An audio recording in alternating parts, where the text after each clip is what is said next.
అందరికీ స్వాగతం. మహాభారత కథలో మనమొక చాలా కీలకమైన మలుపు దగ్గర ఉన్నాం. భీష్ముని ప్రతిజ్ఞ తర్వాత అంతా సవ్యంగా సాగుతోంది అనుకుంటే సత్యవతి కొడుకుల భవిష్యత్తు మొత్తం హస్తినాపుర రాజ్యాన్ని ఎలా మార్చేసిందో ఆ కథేంటో ఇప్పుడు వివరంగా చూద్దాం. మనం ఈ కథలోకి వెళ్లే ముందు ఒక విషయం గుర్తుపెట్టుకోవాలి. ఇక్కడ జరిగేదంతా అది మంచి కావచ్చు, చెడు కావచ్చు, అన్నీ విధిరాతలో ఒక భాగం మాత్రమే. దాన్ని ఎవ్వరూ తప్పించుకోలేరు, మార్చలేరు కూడా. భీష్ముడు చేసిన గొప్ప త్యాగం, ఆ భీషణ ప్రతిజ్ఞతో హస్తినాపుర భవిష్యత్తు ఇక సురక్షితం. అంతా సెట్ అయిపోయింది అని అందరూ అనుకున్నారు. రాజ్యానికి ఒక రకమైన స్థిరత్వం వచ్చింది కదా. కొంతకాలం అంతా ప్రశాంతంగానే గడిచింది. శంతనుడు, సత్యవతి సంతోషంగా ఉన్నారు. కాని విధి ఆడిన నాటకంలో కొన్ని సంవత్సరాలకే శంతనుడు మహారాజు మరణించాడు. ఒక్కసారిగా సింహాసనం ఖాళీ అయింది. దీంతో ఇప్పుడు బాధ్యత అంతా రాజమాతగా సత్యవతి మీదే పడింది. ఇప్పుడు రాజ్యం బాధ్యత సత్యవతి మీద ఉంది కదా. ఆమె వెంటనే తన పెద్ద కొడుకు చిత్రాంగదుడినే రాజుగా ప్రకటించింది. నిజానికి ఈ చిత్రాంగదుడు చాలా సమర్థుడు, గొప్ప యోధుడు, ధైర్యవంతుడు కూడా. సో ఇతని పాలనలో హస్తినాపురం ఇంకా బలపడుతుంది అని అందరూ చాలా ఆశలు పెట్టుకున్నారు. కాని ఇక్కడే ఒక చిన్న సమస్య ఉంది.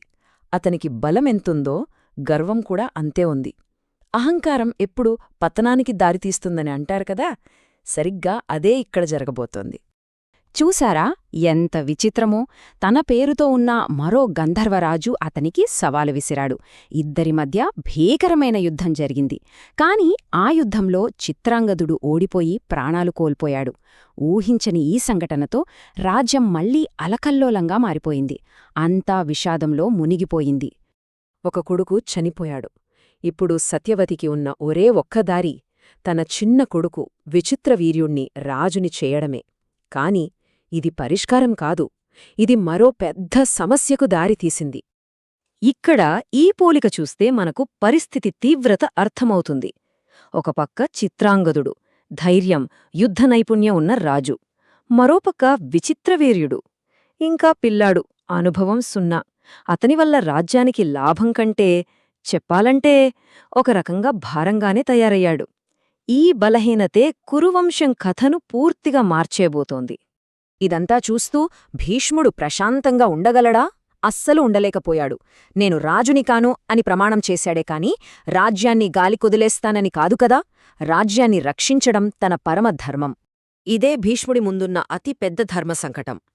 ఒకవైపు తన ప్రతిజ్ఞ, మాట తప్పకూడదు, మరోవైపు కురువంశం, దాన్ని కాపాడాలి. ఈ రెండింటిలో దేన్ని ఎంచుకోవాలి, ఎలా బ్యాలెన్స్ చెయ్యాలి? అప్పుడు భీష్ముడొక నిర్ణయానికి వచ్చాడు. అతని ఆలోచన చాలా క్లియర్గా ఉంది. 1. ఇప్పుడు మన రాజ్యం చాలా బలహీనంగా ఉంది. 2. వంశం ముందుకు సాగాలంటే ఒక వారసుడు కావాలి. మరి వారసుడు కావాలంటే 3. విచిత్రవీర్యుడికి వెంటనే పెళ్లి చెయ్యాలి. ఇదే తక్షణ కర్తవ్యం. భీష్ముడు తీసుకున్న ఈ నిర్ణయమే కథను మరో మలుపు తిప్పింది. ఆ నిర్ణయం అతన్ని కాశీరాజ్యానికి తీసుకువెళ్ళింది. అదే అసలు కథను మొదలుపెట్టబోతోంది. రాజ్య సంరక్షకుడిగా ఆ బాధ్యతను కూడా భీష్ముడే తీసుకున్నాడు. తన తమ్ముడు విచిత్రవీర్యుడి కోసం ఒక రాణిని తీసుకురావాలని నిర్ణయించుకున్నాడు. అందుకోసం కాశీరాజ్యంలో జరుగుతున్న స్వయంవరానికి, అంటే ఆ వేడుకలో రాకుమారి స్వయంగా తన భర్తను ఎంచుకుంటుందన్నమాట, అక్కడికి బయలుదేరాడు. అయితే భీష్ముడు కాశీకి వెళ్తోంది కేవలం విచిత్రవీర్యుడికి పెళ్లి చేయడానికి మాత్రమే కాదు. అక్కడ విధి కథలో మరో కొత్త అధ్యాయాన్ని రాయడానికి సిద్ధంగా ఉంది. అక్కడ జరగబోయేది మొత్తం కురువంశ భవిష్యత్తునే శాసించబోతోంది. అసలు ఆ కాశీ స్వయంవరంలో ఏం జరిగింది, భీష్ముడేం చేశాడు, ఎవ్రీ అంబ ఆమె కథేంటి, అన్నింటికన్నా ముఖ్యంగా భీష్ముడి జీవితాన్ని మార్చేసిన ఆ శాపమేంటి? ఈ ప్రశ్నలన్నింటికీ సమాధానాలు మనం మన తర్వాతి కథనంలో వివరంగా చూద్దాం.